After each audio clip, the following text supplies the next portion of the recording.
దేవుడు నోవహుతో, నేను వీరితో విసుగు చెందాను, వీరిని నేను నాశనం చేయబోతున్నాను. ఈ ప్రపంచంలో బతకటానికి వీలులేనంతగా వీరు పాడు చేశారు. అయితే నీకోసం ఒక పెద్ద ఓడ తయారు చేసుకో. దానిని నిర్మించటానికి మంచి కలప ఉపయోగించు. ఓడ కొలతలు నేను సూచిస్తాను. ఓడలో గదులు తయారు చెయ్యి. దాని లోపల బయట అంతా తారుపుయ్యి. నేను భూమిమీదికి వరద రప్పిస్తాను. అది భూమిమీద ఉన్న ప్రాణులన్నింటినీ నాశనం చేస్తుంది. అయితే నీకొక వాగ్దానం చేస్తున్నాను. ఓడలోకి నీ భార్యను, కుమారుల్ని, వారి భార్యల్ని తీసుకెళ్ళు. అంతేకాక అన్ని రకాల జంతువుల్లోంచి, పక్షుల్లోంచి ఆడా మగా ఉండేలా జతలు జతలుగా ఓడలోకి తీసుకెళ్ళు. అన్ని రకాల ఆహార పదార్థాలు సేకరించు. నీకు, జంతువులకి, పక్షులకీ సరిపడేలా వాటిని భద్రం చెయ్యి అన్నాడు. నోవహు తూచా తప్పకుండా దేవుడు చెప్పినదంతా చేశాడు. చాలా దేశాల్లో ఉన్న ప్రాచీన కథలు మాత్రమే గొప్ప జలప్రళయం గురించి చెప్పేది. వాటిని గురించి రకరకాల కథలు వింటూ ఉంటాం. అయితే ఈ జలప్రళయం ద్వారా దేవుడు చెడుని ఎలా నిర్మూలించాడో ఈ కథ చెబుతుంది. అంతేకాక ఆయనకు విధేయులైన వారిని ఎలా రక్షించాడో కూడా మనం ఈ కథ ద్వారా తెలుసుకుంటాం. ఓడ సిద్ధమైనప్పుడు ప్రభువు నోవహుతో ఇలా అన్నాడు: నీవు నీ కుటుంబాన్నంతా తీసుకుని ఓడలోకి వెళ్ళు. ఈ ప్రపంచమంతట్లో నీ ఒక్కడివే మంచివాడివి. జంతువుల్లో, పక్షుల్లోనూ ప్రతి జాతిలో అర్పించదగిన వాటిలోంచి 7 జతలను ఓడలోకి తీసుకెళ్ళు. మిగిలిన వాటిలో ఒక్కొక్క జతను మాత్రమే నీతో తీసుకెళ్ళు. ఈ విధంగా జంతువుల్లో, పక్షుల్లో ప్రతి జాతిని సజీవంగా కాపాడవచ్చు. తరువాత వాటికి పుట్టే పిల్లలతో ప్రపంచం నిండుతుంది. ఇంకా 7 రోజుల్లో నేను వర్షం కురిపిస్తాను. అది 40 రోజులు ఎడతెరిపి లేకుండా కురుస్తుంది. దానికి జీవరాశులన్నీ చచ్చిపోతాయి. నోవహు ప్రభూ చెప్పిందంతా చేశాడు.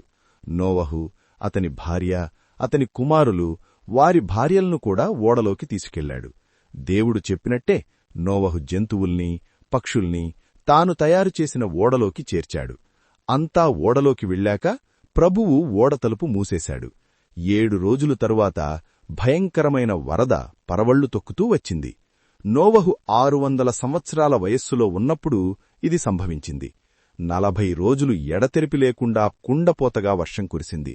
భూమి కింద ఉన్న నీరు, ఆకాశం నుంచి కురిసిన నీరు ఏకమై భయంకరమైన ఉప్పెనలా మారింది. ఆ వరదకు నీరు బాగా పెరిగి పర్వతాలన్నీ మునిగిపోయాయి. అన్నింటికంటే పైన పర్వతానికే 7 మీటర్ల ఎత్తున నీరు నిలిచింది. కాని నోవహు ఎక్కిన ఓడ మాత్రం నీళ్లమీద తేలింది. 150 రోజులపాటు నీరు అలానే భూమిమీద నిలిచి ఉంది. దేవుడు ఓడలో ఉన్న నోవహును, అన్ని రకాల జంతువుల్ని, పక్షుల్ని మరిచిపోలేదు. భూమి కిందనుంచి పైకి వచ్చే నీరు, ఆకాశం నుంచి కురిసే వర్షం కూడా ఆగిపోయింది. నీరు క్రమక్రమంగా తగ్గిపోవటానికి 150 రోజులు పట్టింది. ఆఖరికి అరారాతు పర్వతం మీద ఆ ఓడ నిలబడి ఉంది. నీరు క్రమక్రమంగా తగ్గినప్పుడు కొండల శిఖరాలు కొద్ది కొద్దిగా కనిపించాయి. 40 రోజుల తర్వాత నోవహు ఒక కిటికీ తెరచి బొంత కాకిని బయటికి వదిలాడు. ఆ కాకి మళ్ళీ వెనక్కి రాలేదు. నీళ్లు పూర్తిగా తగ్గిపోయేదాకా నీళ్లమీద అలా అలా తిరుగుతూనే ఉంది. తరువాత నేల ఆరిందేమో చూద్దామని నోవహు మళ్లీ ఒక పావురాన్ని వదిలాడు. ఇంకా భూమిమీద నీళ్లున్నాయి. ఆ పావురం ఎగురుకుంటూ మళ్లీ వెనక్కి వచ్చేసింది. నోవహు ఆ పావురాన్ని అందుకుని 6C డెల్టా 6 పెట్టుకున్నాడు. వారం రోజులయ్యాక మళ్లీ ఆ పావురాన్ని బయటికి వదిలాడు. అది తిరిగి తిరిగి తన నోటికి ఒక లేత ఆకు కరుచుకొని సాయంకాలానికి నోవహు దగ్గరికి వచ్చింది. ఇకప్పుడు నోవహు నీళ్లు బాగా తగ్గిపోయాయని తెలుసుకున్నాడు. మరో వారం రోజుల తర్వాత ఆ పావురాన్ని బయటికి వదిలాడు. ఈసారి ఆ పావురం వెనక్కి తిరిగి రాలేదు. అప్పుడు నోవహు ఓడ తలుపు తెరచి చుట్టూ బయటికి చూశాడు. నేలమీద తడంతా ఇంకిపోయి ఆరిన నేల కనపడింది. చివరికి నేల పూర్తిగా ఆరిపోయింది.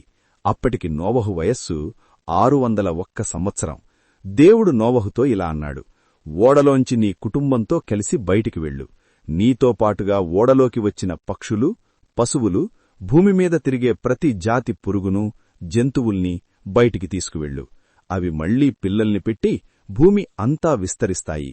అప్పుడు నోవహు తన కుటుంబంతో కలిసి ఓడలోంచి బయటికి వచ్చాడు. జంతువులు, పక్షులు, పశువులు, పురుగులు కూడా వాటి వాటి జాతి ప్రకారం గుంపులు గుంపులుగా బయటికి వచ్చాయి. నోవహు ప్రభువుకి ఒక బలిపీఠం కట్టాడు. ప్రతి పశువుల్లోంచి పక్షుల్లోంచి ఒక్కొక్కదాన్ని ఎంచుకుని దేవునికి అర్పించాడు. ప్రభువు చాలా సంతోషించి ఇలా అనుకున్నాడు, చిన్నప్పట్నుంచి ప్రతి ఒక్కరూ తప్పులు చేయడం మామూలే. అందువల్ల భూమిమీద ప్రాణులున్నంతవరకు ఇంకెప్పుడూ నేను నాశనం చెయ్యను. పంటలు పండటం, కోతలు కోయటం జరుగుతూనే ఉంటాయి. అంతేకాక చలి, వేడి, వేసవి, శీతాకాలాలు, పగలు, రాత్రి కొనసాగుతూనే ఉంటాయి. నిబంధన అనే మాటకు దేవునికి ఆయన ప్రజలకు సంబంధించిన అతి ప్రాముఖ్యమైన వాగ్దానం అని అర్థం. సాధారణంగా ఒక ఒప్పందం జరిగినప్పుడు దానికి సంబంధించిన వాగ్దానాన్ని జ్ఞాపకం చేయటానికి ఏదో ఒక గుర్తుంటుంది. ఆ సందర్భంగా ఇచ్చిన గుర్తు చాలా ప్రత్యేకమైనది. దాన్ని నేటికీ మనం చూస్తూనే ఉన్నాం.